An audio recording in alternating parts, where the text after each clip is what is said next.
برگزاری چهاربینای فرهنگی و شبنشینی‌های ایجادی شاعران و نویسندگان و همچنین نمایشگاه‌ها و رونمایی کتاب‌های عالیمان در مرکز فرهنگی تاجیکان شهری مسکو چون عنعنه قبول گردیده است. آره، با ابتکار این مرکز بزرگ چندین شاعران و نویسندگان تاجیک که امروزها با حمله تقدیر مقیم روسیه هستند در جامعه روسیه جایشان را پیدا کردند. دکتر مولا ظهور طاهری نیز از جمله چنین فرزندان آبرومندی ملت می باشد که طول سالیان زیاد با قابلیت عالی تخصصی خود چندین گره رشته های مهم طبی شرق را باز نموده امروز نه در تاجیکستان بلکه در روسیه و کشورهای بزرگ شرق نام نیک خود را و ملتش را بلند برداشته است. استاد تا درجه سرسپرده فرهنگی ملی خود می باشد که ناوابسته به دکتر یا طبیب بودنش شعر هم ایجاد می کند، سرود می خواند.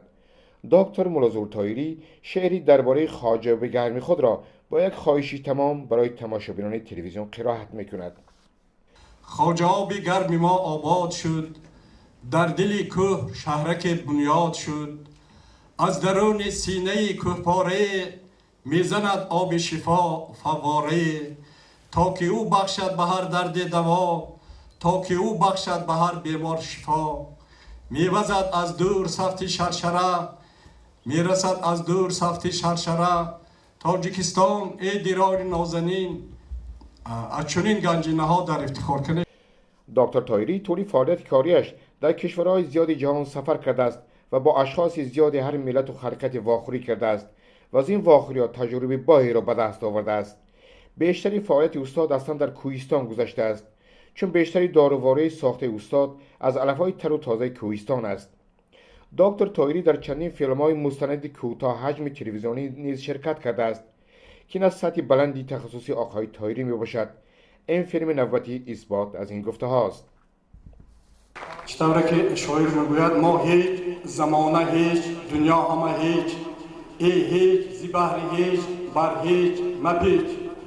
دانی که زی آدمی چی میماند بس مهر است و محبت است و باقی همه هیچ. فکرم آن دنیا و ما یگان نه ماشین میداریم نه قصر میداریم، فقط همین مهر و محبت و دیدن از یکدیگر سخنی نیک گفتن و آباد کردن جامعه است. دکتر طاهری طول فعالیتش بیش از 37 کتاب و بیش از 100 کارهای علمی را نوشته در خزینه طب جهانی بایگاری بزرگی را وارد ساخته است. کتاب‌های داروواری در کوهستان در تعداد 20,000 دانه، اسرار زناشویی تعداد 50,000 دانه، هر دردی را دوایی است و سمیخوتراپی با چندین هزار تعداد روی چاپ را دیدن که امروز در بیمارستان‌های مختلف در خدمت طبیبان میباشند.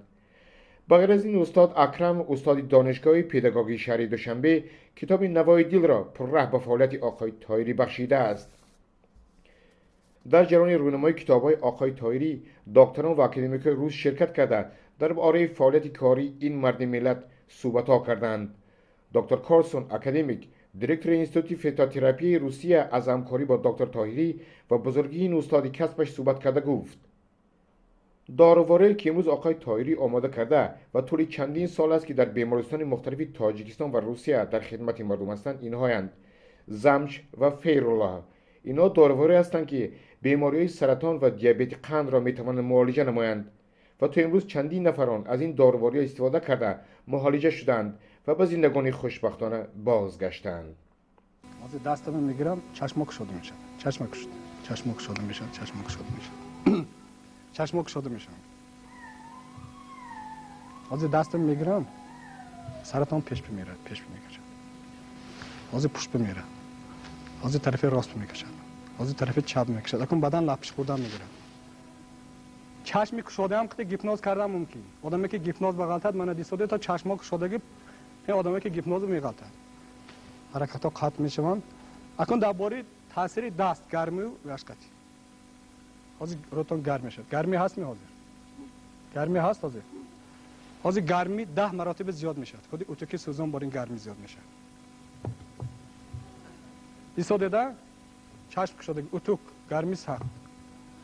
من این تاثیر سخنگفتی آدما میگن که تاک هست و دیگر چیز هست. مثلا خیلی که من گفتم ریاکسی شیمیایی میراد ارگانیسم ما با برای که خسته شدید شما حاضر چشم پوشیده میشوند، خسته شدید شما هم یک خنده تا ضربه یک آرام شد کمتر، ما حاضر دست میگیرم مثلا اینا кинои бисёр хандаовар тамошо кардем, ханда бимедорам. Баланд механдам. Шумо ном механдед азон.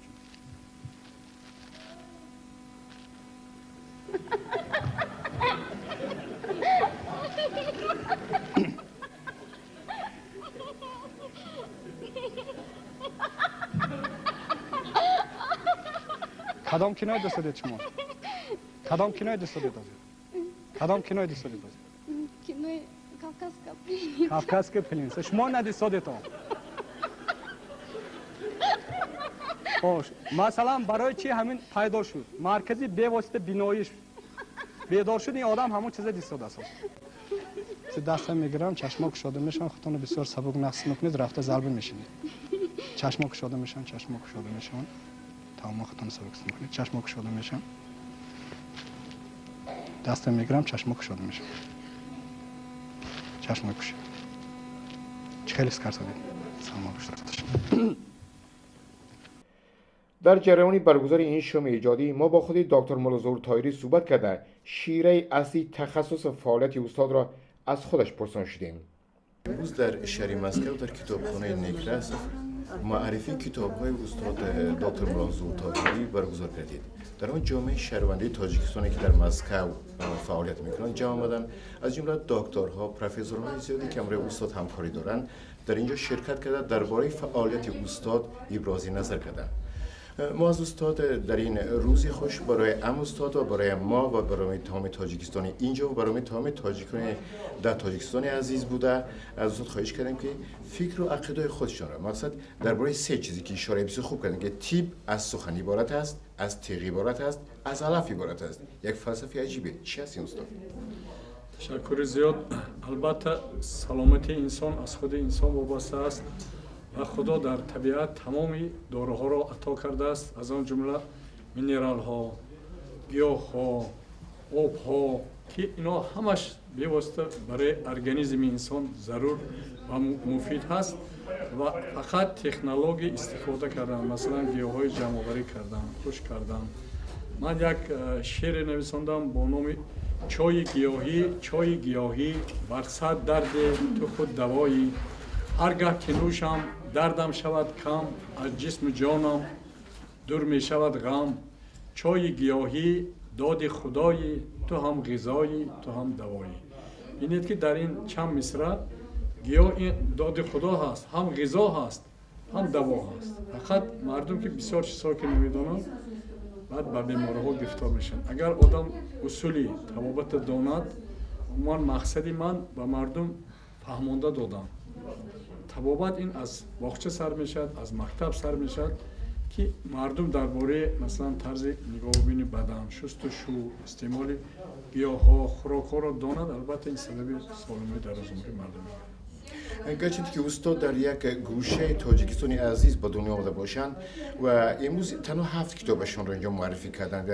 از نظری گفتیم مثلا خودی استاد و استادانی که اینجا هستند بیش از 70 کتاب نشر کردند در مسائل طبی خلقی تاجیکستان. استاد در جامعه امروزه روسیه که کشوری با قدرت اروپایی است چقدر قبول گشتید؟ من طول زیاده از 30 سال است که در زمستان در روسیه کار میکنم، تابستان در تاجیکستان. چون که در تاجیکستان تابستان من با جمع آوری گیاها مشغول میشم و از سلامتی خودم برقرار میکنم. زمستان گرچنده که اینجا خنک هم باشد برای طبیب شرایط کاری خوب هست و طول این سالها مثلا من بسیار آدم‌های شخصیت‌های بزرگ در اینجا طبابت کرده هستم. خوش عنوان‌های بلند طب در ساحه طب خلقی در اینجا گرفتم و زیاده از 130 کنگرس‌های بین‌المللی که در حدود روسیه، تاجیکستان، قزاقستان برگزار کردید ایران اشتراک کردم و هر یک واخوری در این کنگرس‌ها این یک درس هست، یک کتاب هست، یک معنویات نو هست. برای همین مردم روس من خیلی خوب قبول کردگی هست. از آن جمله در روزنامه‌های آرگومنت فقط بابوشکینسکی رسپتی زوش من قریب یگان روزنامه نیست که مقاله‌های من درج نشده باشد در روسیه. در دین مبین اسلام میگن که هر کسی که با عالم صحبت کند این هم یک برکتی بزرگ است. هر کس که با عالم صحبت کند این به این برکت است، یعنی قدم گذاشته شما در این یون منطقه بحث برکت این است. امروز در ساحه تیب خلقی و عموما تیب تاجیکستان چرا نظر دارید؟ پیشرفت یا که کم بود؟ البته تیب خلقی تاجیکستان خیلی پیش رفت، چون که ما سال 2003 تأسیس دادیم اساسیاسیون گیاپزشکان و طبیبان خلقی. سال 2004 از طرف پرزیدنت قانون درباره طب خلقی به امضا رسید و امروز زیاده مثلا اعضای اساسیاسیون ما زیاده از 100 نفر در تمام گوشه کنار تاجیکستان با اصول طب خلقی آزادانه لیسانس گرفتگی هستند، کار میکنند، شروع میکنند و خود مردم در مقایسه دیده ایستاده است که نظر به داروهای شیمیایی یعنی کیمیایی اصول طبیعی درمانی بهتر است و آنها بی‌ضرر هستند و مردم البته رو به چی میگردند؟ از دوری که انسان در روی زمین پیدا شد طب مردمی پیدا شد و امروز حدود 200 سال ما مثلا گوییم طب اروپا یا که طب اکادمیکی پیدا شد که البته نقصانهای آنها با مرور زمان پیدا شده است. مثلا بیمار جراحی کردن گفتن خوب میشد بعد 1 سال مرد. قانونهای عادی ترینی خوراکخوری، معاشرت، خفت خیز همین به سلامتی تاثیر میرسند و محیط گرد و اطراف. البته امروز تاثیر منفی ماشین های زیاد که گاز های افلاس غلیظ جدا میکنند یکی از سبب های زیاد شدن سرطان، تلفن های موبیل که به واسطه آدم های عصبی میکند. هر یک راه میگرید مثلا یک خبری ناخوش میشنید یا یک انفرماسیون، این به انسان تاثیر منفی دارد. و با سوال شما من کمتر دور رفتم، در تاجیکستان هر دو تیپ هم خیلی زور ترقی کرده است. مثلا امروز تمام جراحای تاجیکستان اون جراحی که در امریکا، در آلمان، در ایران میکنن در تاجیکستان کرده استادن. مردم تاجیک دیگه محتاج به یگان جا رفتن رو ندارد، چون که اینستیتوت طبی که من خدمت کننده این اینستیتوت هستم بسیار علمای در دوره شوروی جای سوم میگرفت. علمای خیلی پرقدرت داریم، بالیاقت داریم. طب ترقی کرده است از بیمارخانه. البته باید بیمارخانه زیاد نباشد، فکری منبع، چون که اگر مردم با عقل باشد بیمار کم میشد. بسیارتر خانه های استراحتی، ساناتوریا، کورورت‌های زیاد کردن در کار. وقتی که ما خواهیم که مردم مثلا من حاضر اون چیزی که من پیشنهاد کردم به 3 پرزیدنت روسیه، قزاقستان، تاجیکستان، کدام اونها مرا چه خیلی دستگیری میکنن، چون که سیستم تندرستی عموما تغییرات دادن در کار. وقتی که شما مثلا در کلیگای وزارت تندرستی من اشتراک میکنم، آخر هر سال آنها اچات یعنی حسابات میتونن. در حسابات آنها فقط چقدر مقدار بیماری سرطان، توبرکولوز یا دیگر چقدر آدمی سالم هست نمیدونم. ما چه خیلی گوییم که این وزارت سالم هست. برای همین یا وزارت تغییر دادن در کار یا در نزد وزارت بهداشت شعبه آدمان سالم که باید مثلا پیشنهاد من آن بود که در هر یک مکتبی که زیاده از 500 نفر تحصیل طلبه هست باید 1 نفر دکتر باشد و اون دکتر اون چی که رفته پریویف که دیگه چیزا میکنن این کارو نکنن، فقط درس یاد آموزاند. و اون چی که مثلا من امروز مشاهده کردم در بسیار مکتب ها، هر یک مکتب میدونم بسیار بچهای مکتب با بیماری های جاغر گرفتار هستند، با بیماری های کرمه ها گلیسته، با بیماری های کمخونی. این راهش عادی هست. من اینجا پروفسور کارسون اینجا برآمد کرد. وقتی که ما همین گیاهای زبار تیار کردیم میتیم کودک‌ها 3 هفته در مکتب مینوشد، خب پدرش $5 همون طبابت پول میده. کودک الکه سالم است. از آن وقت الکه که سالم باشد به جمعیت فایده زیاد میبخشد. سلامتی خوب باشد اگه جمعیت سالم میموند. وقتی که مثلا ما روز به روز ببینیم بیمارخانه‌ها زیاد میشد، بیماری‌های هر گونه نوع پیدا میشد، برای این چیکار کردن در کار؟ برای این پیش از همه سیستم تندرستی تغییر دادن در کار. باید به بینندگان بگویم که مثلا بودن دکتر از نظر اون اشخاصی که امروز اصلا پروفسورها بودن و دکترای علم بودن و دکترای اقتصاد بودن اشاره کردن که دکتر بودن یا که نوشتن 1 صفحه کتاب بسیار مشکلات زیاد دارد. ایجاد کردن 70 کتاب در این مسائل در یک رشته کاری آسان نیست. پس از استاد پرسیده میشد که استاد آیا این یک اشاره بالایی است یا که قابلیت داخلی زمینی آدم است؟ البته اینجا یک من چیزش مشت کنم، من 37 کتاب نویساندم. مقاله های علمی 300 هست. مقاله های علمی که چی هست؟ البته هر یک چیز به استعداد خدا داده است. مثلا من ساعت 2 شب بیدار میشم، از 2 تا 4 یا 5 کار میکنم. از کосмос بیم از بیرون به من قوه میبیاد و انفرماسیا. در اون وقت من 6 تا چیزای خودم ایجاد میکنم، مینویسم. فقط گوید که با واسطه خواندن مثلا بعضی آدم‌ها 5 دیپلم دکتری دارن، 5 اینستیتوت خوندن، لیکن در اصل هیچی از دست اونها نمیاد، هیچ کار کردن نمیتونن. یک صحفه پر از شراره شوق بهتر از 200 کتاب بی‌ذوق. مثلا من یک کتاب نویسم که 1000 صفحه باشد، آدمای خسته کند. باز ببینید تمام کتابچه‌های من کوچک هستند، یعنی در حجم 30-40 صفحه که خسته نکند آدم خونده اونجا یک غذای معنوی پوره گیرند. طبیعتی تازه و آبهای صاف، هوای بیالایش وطن، فرهنگ پرغناوت تاریخات بایی ملی چنان با آقای دکتر طاهری تأثیر خود را گذاشتند که آقای طاهری با یک الهام تازه در این شوم ایجادی یک سرود را هم اجرا کرد. دکتر این سرود را با یک کلمه زیاده زمزمه می کند.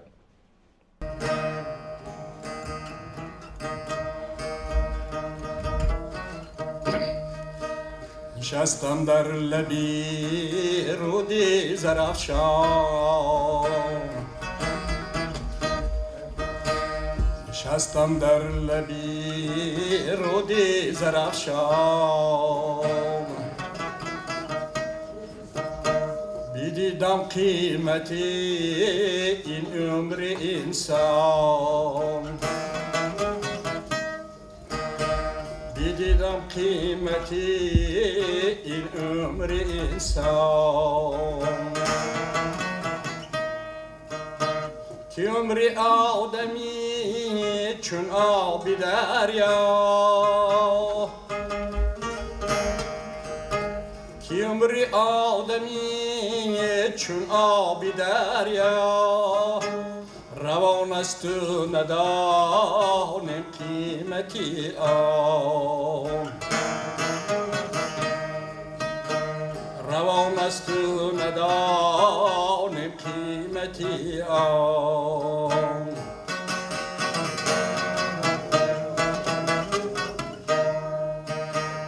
هزاران آدم مردند و رفتند،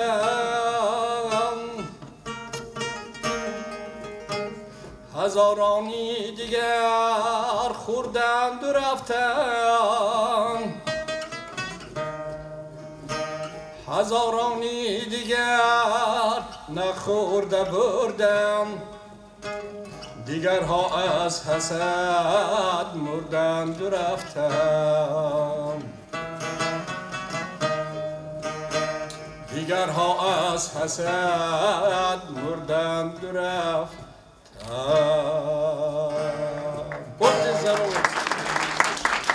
آره، مرکز فرهنگی تاجیکان در شهر مسکو و سروری آن خانم خورشید امراقولووا با همه شاعران، نویسندگان، دکتران و عالمان طبیبان تاجیک که امروزا به حمل تقدیر در این سرزمین فعالیت میکنند مناسبت خیلی گرم و جگری داشته همه وقت آماده است برای برگزاری شبنشینی‌ها، شام‌های ایجادی، زادروزها و جشن‌های بزرگ ملی خدمت خود را دریغ ندارد. رونمای کتاب‌های دکتر مرازو طاهری با شرکت جامعه تاجیک نشین مسکو و همکاران و هواداران آقای طاهری آغاز شده با یک حسن تفاهم و همدیگر فهمی و معرفی طب تاجیک و فرهنگ و بای و پرغناوت این ملت به پایان رسید. بیک رمانی برای تلویزیون آسیای مرکزی، شهر مسکو.